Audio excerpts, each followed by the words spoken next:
You're listening to the Comic Crusaders podcast. I am your host, Al Mega, CEO of Comic Crusaders and Undercover Capes.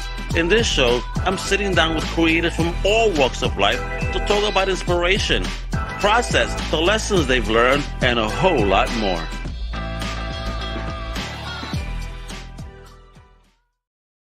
Wepa! What up, mi gente? It's your boy Al Mega, and welcome to a brand new Comic Crusaders podcast.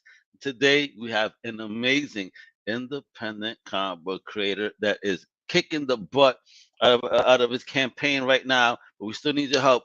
Gotta make it rain. A few days left.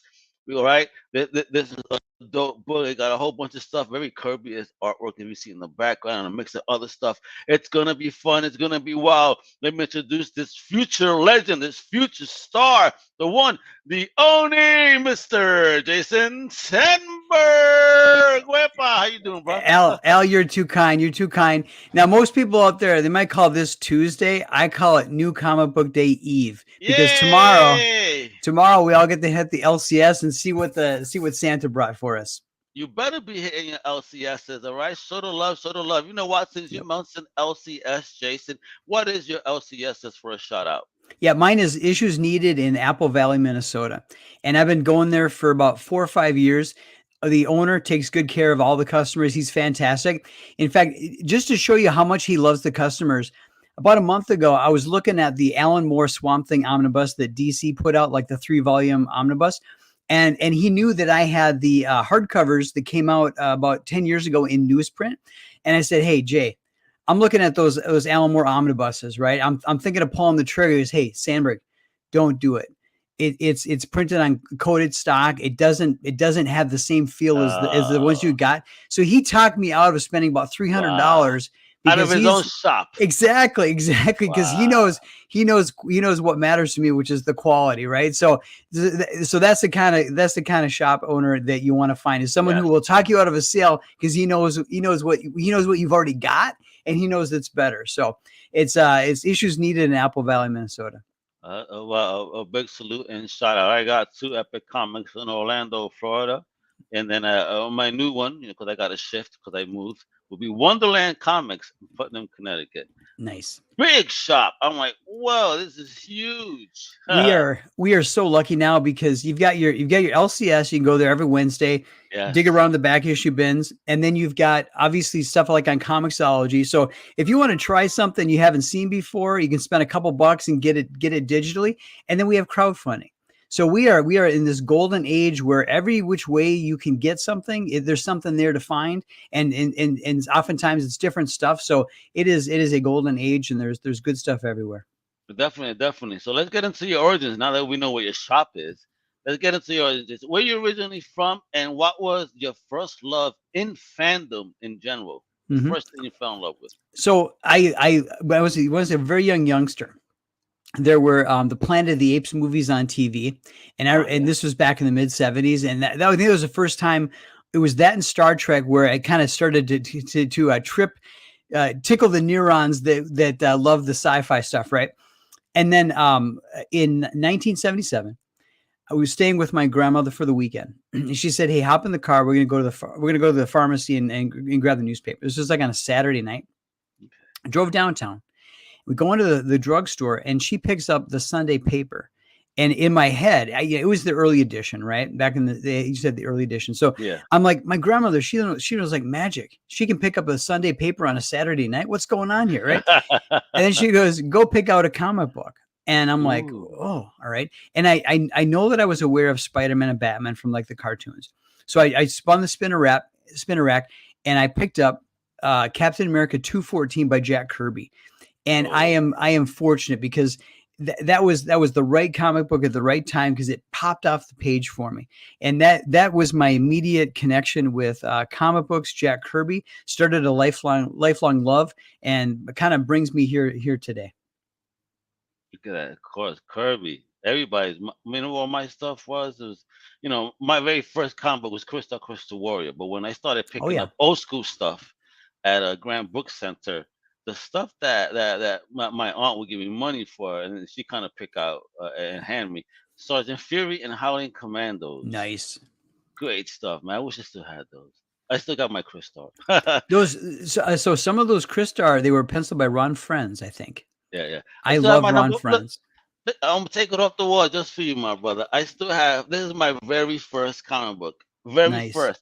And if you see, it is beat the hell up. I read this, but It's well read. Well read. but I've somehow managed to keep it as a child. Hmm. I mean, so it means a lot to me. This my mother started me on a journey. She can't be complaining if I have a mess of comic books. You know what I mean? Awesome. So all right. So were you alone in your fandom growing up, or Yeah, was it your grandma? Did you have your boys or clique? I had a younger brother, and so what would happen? We were kind of fortunate because I'd pick up the Hulk, Captain America, and the Avengers. My brother would pick up Spider-Man and the X-Men, and then the other neighbor kids would pick up odds and ends. So we'd kind of pool them together, and we'd kind of trade them around and so forth. Oh, nice. And so we kind of covered all the bases. But this was, the early '80s. Okay. What you were waiting for the next John Byrne X-Men. Every time one of those came out, it was like a thunder strike, right? Yeah. And it's like, oh, so and so's got it, and then before the internet and all that, and before like pretty good comic book shops with back issues, you really had to hunt and peck for those to fill in the back issues. So it was a treasure when someone picked up an earlier issue specifically of the John Byrne X-Men. That was the goal back in that day. Yeah, you're not lying, because I had a friend of mine that showed me how collectible comic books were. Okay, he was the guy. He was my aunt's husband's cousin. And I went to Titi's house one day, and there was a long box, and I opened it. It was like finding a treasure chest, Jason. I swear to God, that thing glowed. Absolutely. So I was like, oh my God, whose is this? Oh, you could look at them, but that belongs to this guy. Like, okay, so I asked him, why do you have them like this? So he told me all about collecting. I appreciate it, but him tell everything was X-Men in that effing box. And anytime Nice. I got there, I would see the latest one. Oh, this is the new one? He goes, yeah. He goes, this is my thing, guy. Don't you worry. When you grow up, you'll have your thing. He goes, man, was he effing right. Awesome. Great. So you went alone, you were digging with your brother. Yeah. You had a neighborhood clique. Great. So talk to me. When did the creativity start clicking in you? So about that same time, I became an avid drawer, and I would sit at the dining room table. I draw Star Wars stuff, comic book stuff, just doing that. That turned into trying to figure out how to do a panel page. That turned into trying to do little zines and stuff like that. And so that I just kind of held on to that, kept doing it.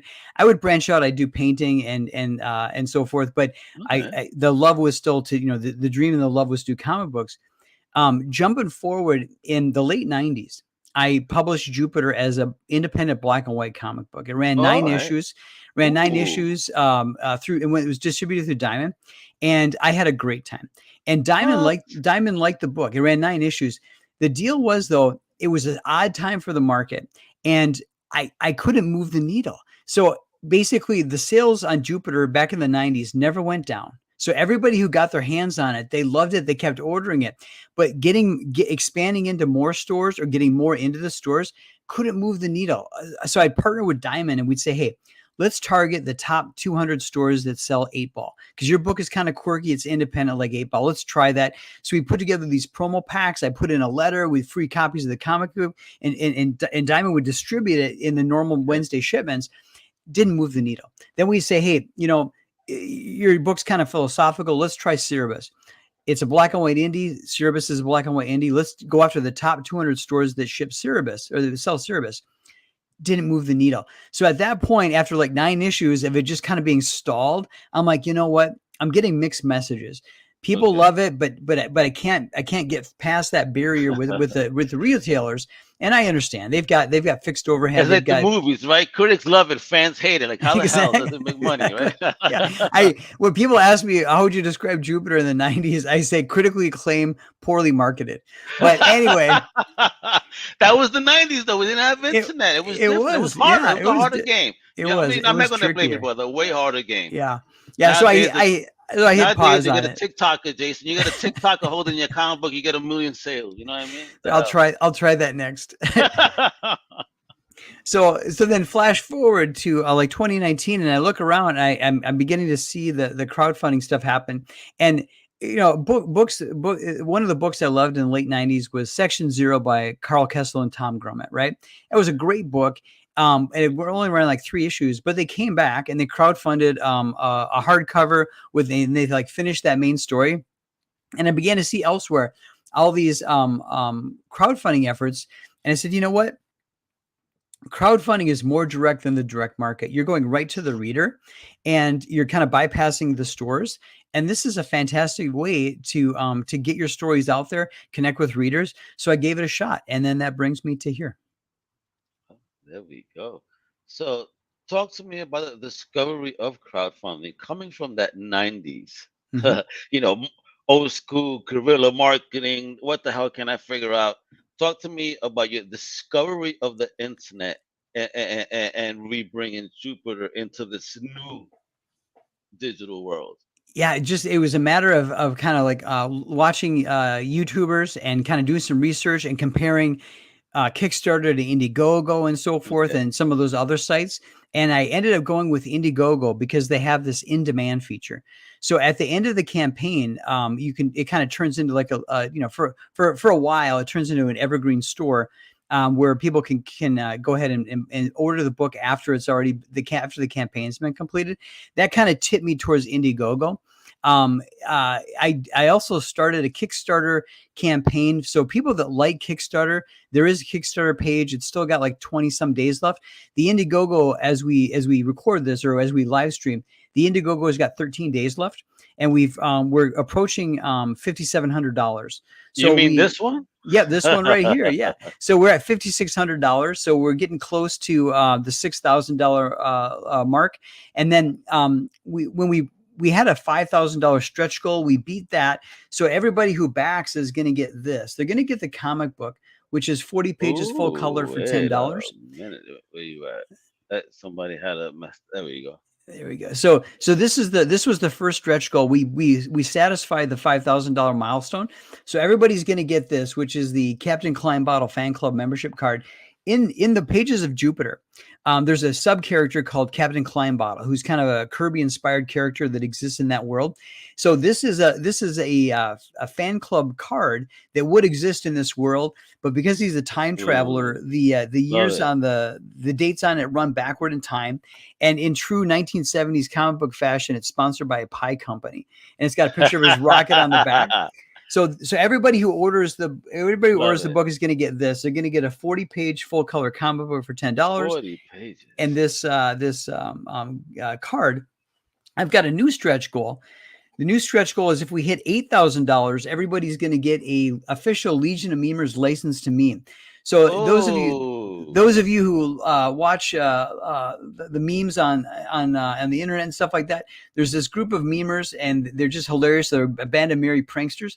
This is a license to meme officially from the Legion of Memers. It's got my logo on there, but it's just kind of a fun way to say, hey, I'm new media, they're new media. Let's have some laughs. So this is the new $8,000 stretch goal. I am the Legion of Memers. Holy smokes, the world is wild. There we go, folks. And look how pretty that looks right there, the 8K stretch goal. I mean, let's take a look at the video. Yeah. Ready? Yeah. And I'm just going to mention the trailer is about 6 20-second promos that I did for Twitter and Facebook. So we can watch one of them, or we can watch them one at a time, but it's a mix of shorter little trailers. But all the artwork is from the book, and I had a fantastic time animating it. Excellent. So let's take a look.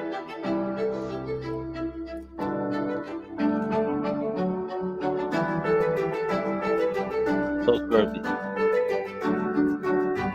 Oof. Wow.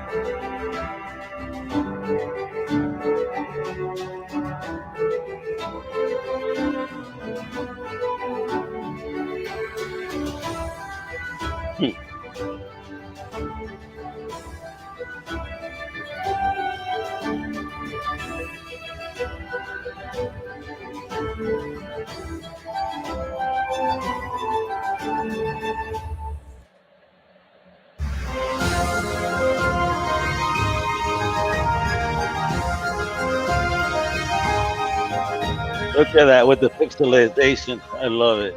A lot of fun to do that. Now that was dope, man. So, Thank you. talk about that artwork, man. What were you digging in? Is this a team? Is this just you? Talk about this project. So Jupiter is all me. I write it, draw it, color it, ink it, letter it. Oh, I do everything, including the typos. No, I'm just kidding. There's no typos. But what I'll do is that for purposes of storytelling, I'll kind of adjust my art style. So most of the book takes place in a modern art style because it's kind of a normal world like ours. Then there's sections of the book where my character is reading the comic book within the comic book, and that's where that Captain Klein bottle comes into play. Okay. So I had a lot of fun, like drawing like Kirby, and then drawing like Jack Kirby, but then also coloring it, creating patches of color with the little dots in there because I'm trying to emulate the flexographic printing in the paper texture. Mm-hmm. So I had a lot of fun. I went back and forth with my printer about 7 times with test sheets where I would try to get the dots. Let me find a page here that kind of shows you what I'm talking about. I wanted to emulate the old printing. And so you can see here, you can see those, those dots that replicate the flexographic printing. I went back and forth because oftentimes when people try to make it, they want to create that diegetic experience of an old comic book. But usually the dots are too harsh because your eye wants to see the outlines. Then your eye wants to see the color and volume. And then when your eye relaxes, then it wants to see those little dots that make it seem like a vintage comic book. So I played around like 7 times, adjusting all the contrast to get it just right. I had a great time, and now I've kind of cracked the code on that one. But it is fun to be able to draw and make it look like an old comic book. And then the other section of the book is this alternate reality where there's this revolution. And in the world of Jupiter, it starts out with no superheroes, no magic, right? It's a world like ours. The only superheroes are the characters like in the comic books. There's in an alternate reality full of magic and monsters, there's this revolution. And there's a hole in reality that rips open, and then all that spills into this world, this normal world, right? So if you read Jupiter 1, you're on the ground floor of a new superhero universe to the extent that there's nothing there you need to know before. Like there's no history there. You're seeing it begin, and it's going to unfold, and the stakes are going to rise. But when I'm drawing the stuff in that other reality, I do the blue lines and I try to draw like John Buscema doing 1970s Conan, and then I color it with all these psychedelic colors.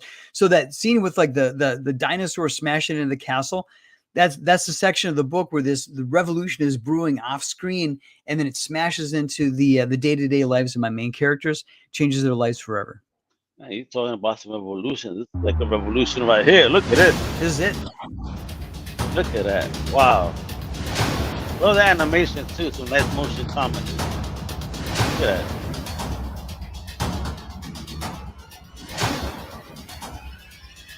Woo. I almost smell that thing's breath.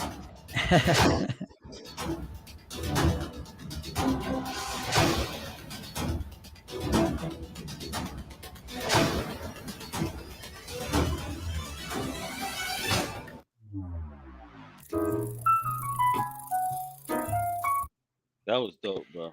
I love that flanging sound that all the big blockbuster movies have that sound. So I got a kick out of have an opportunity to put that in there. I had a lot of fun.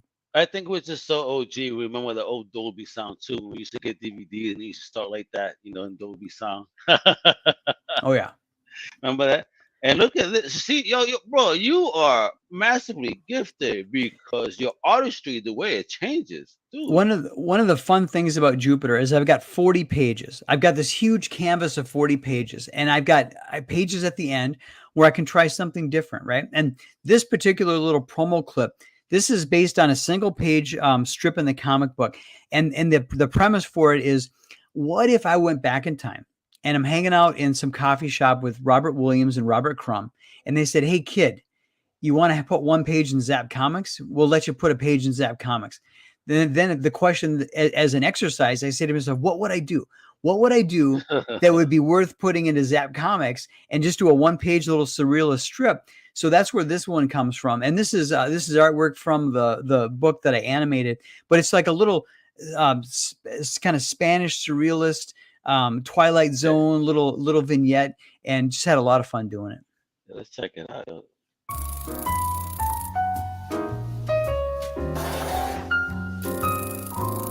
I look like Reagan.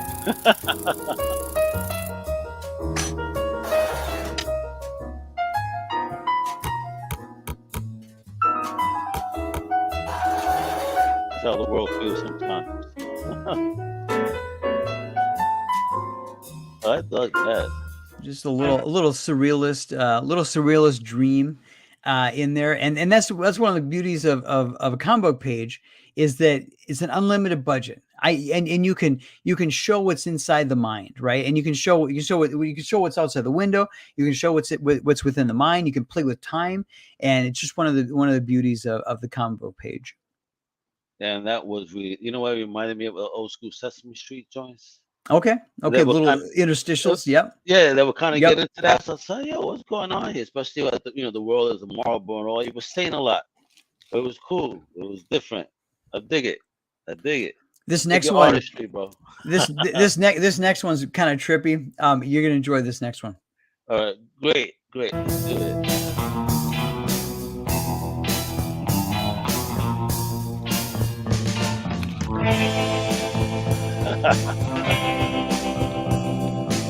Oh no. Yo. So that one's another one-page strip in the comic book. It's only 6 panels and it loops, but it's like you get to look at it and you meditate and you get lost in it, and it's just a little dream there. All right, so I recommend playing 40 hertz music, at a whisper's pace as you look at those pages, so you can get fully immersed. All right. There you go. Let's check out this next one. I'm digging this video. This is fun. This is probably one of the coolest Kickstarter videos I've seen, is because you have different sections of it. I appreciate that. I'm glad you like it. Yeah, I'm digging it.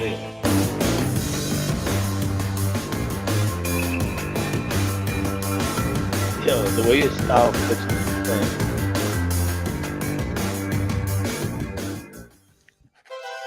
The way your style flips, Jesus Christ, bro, for real. Yeah. So how hard is that to get into such different spaces and using such different styles? It's all in the layouts. It's when you're doing a layout, and you're basically creating the structure.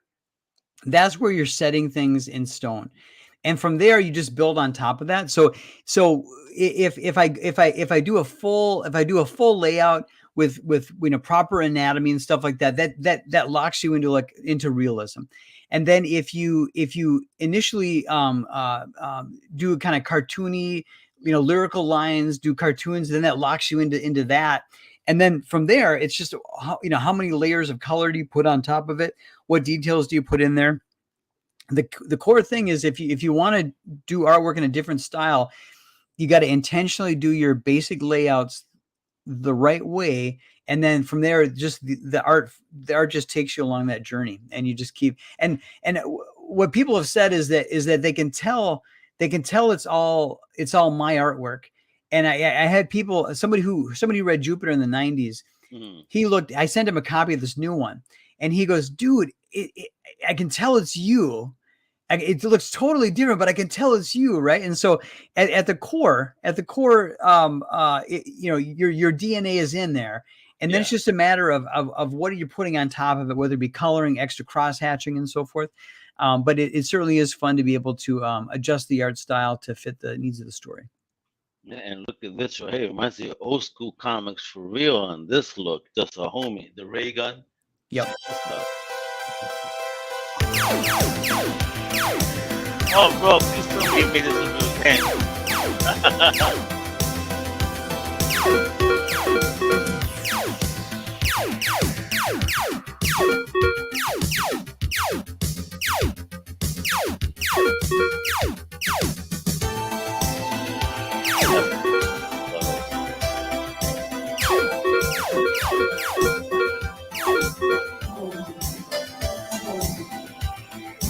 Winner. Winner. He did. Winner. Wepa. So that one, That was that, dope. that one was my guerrilla marketing. And for that one, it was like, what if, like Candy Crush, whatever, what if there was a video game about not buying bad comics and then trying to find a good comic? So as that guy, that guy's the reader, and as he's like, I'm not going to buy that because it's got a gimmick death, Yeah. and I'm not gonna buy that one because it's a bad crossover or whatever. And as he doesn't buy it, his score keeps going up by whatever he doesn't spend on it. And at the end, he sees Jupiter. He's like, I got to get that. I got to get that. And, Nice. And that's how you win. Can you make that into a real game? I think there's a lot of people love it. If somebody out there is a developer and they want to make a deal with me, come find me. It'll be endless hours on the phone just killing comics. Hey, wait a minute, that'll be fun. And look at this again. Look at the dude. Totally talented. I love the coloring scheme here. Your line work, everything, bro. I mean, look at this, bro. Yeah, most of the book is in that style. That's like the normal world, and then the stuff that looks like superheroes. That's the comic books within that world. And there goes those dots, folks. You can see even better here. Yeah, got to get the Kirby crackle, bro. This looks so. So on that one there with that guy in the armor, I was like, I loved Bob Layton's Iron Man. I'm like, okay, I want to get those the way he would do the squiggles on the armor to create the shininess. I'm like, I gotta do this. So that guy was a master. I had a lot of fun doing that one. Yeah, but this is gorgeous and looks so retro. Yet it's not. And then look at this, Wepa. Oof, oof. Man, that T-Rex is. Oof. Are you a dinosaur fan? Is that what it is? Just as much as anybody. Just as much as anybody. That looks fantastic. The ends and on again. Then again with the Kirby look. Oh man, bruh. And then we get into this baby right here. Beautiful. Yeah, so that's my flip styles, bro. That's my main character. She's reading, she's unhappy. She's unhappy. She wants to read a comic book and kind of escape. And then as she's reading it, it falls into the comic book within the comic book. And that, as the series goes on, and in this issue, they speak back and forth. And as she goes on her heroic journey to become her world's first and only superhero, there's touch points where she because if you get some powers, it's not a foregone conclusion that you're going to become a superhero. So these first couple issues are her incremental step by step, without even realizing she becomes a superhero.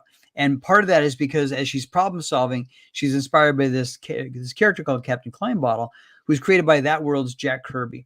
And so she'll periodically refer back to these old comic books from that world's Bronze Age, and then it'll help her kind of guide her on her journey.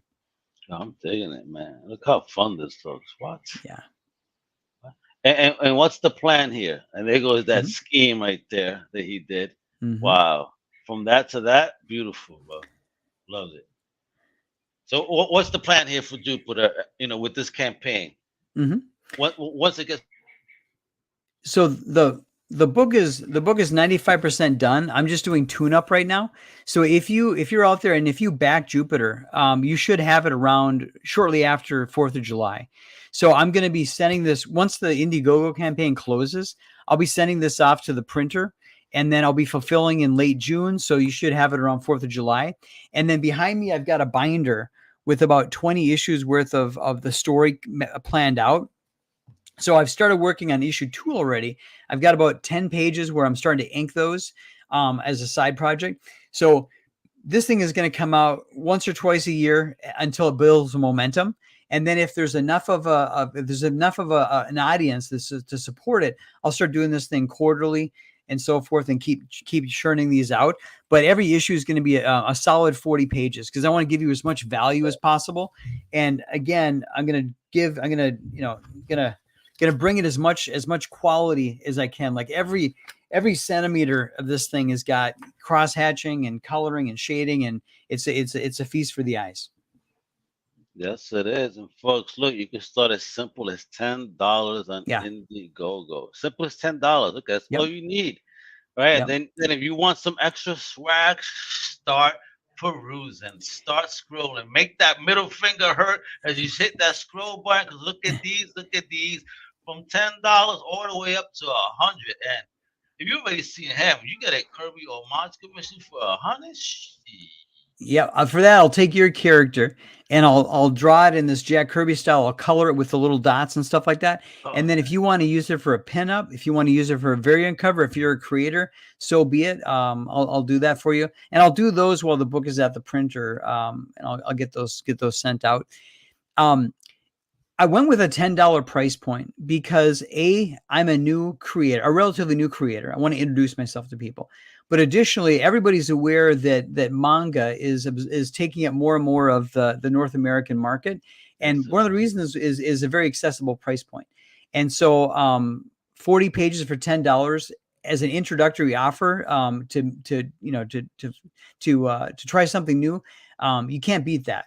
So it's a very competitive price point because my goal is to get this in the hands of readers, build up a readership, and get more people to go with me on this journey. So it's $10.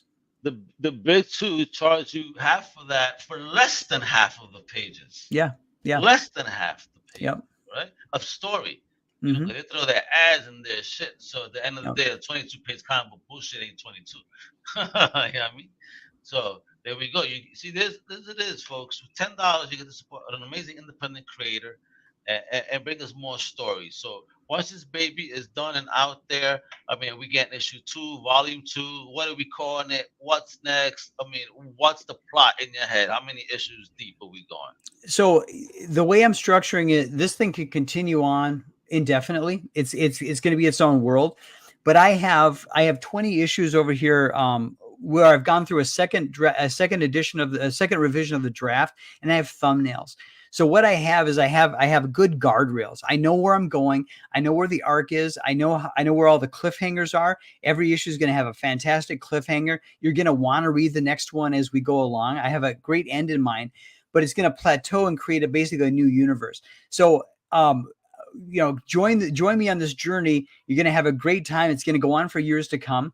And you're going to want to keep coming back. And then I got 40 pages to play with. The back couple of pages of every issue, there'll be some special treats like that. The one with the hourglass in the house. I'll put in some fun stuff at the end, some palette cleansers. But every issue is going to be 40 pages, and you're going to get your money's worth. There we go. Exactly. That's what it's all about. That's what indie does. It gives you your money's worth. You get something that leaves you happy at the end for sure. There's other things for sure, but you can't get those with $10, right? But here's what it is: supporting an amazing independent creator. I've been showing the link off, right, and it's also below in the notes.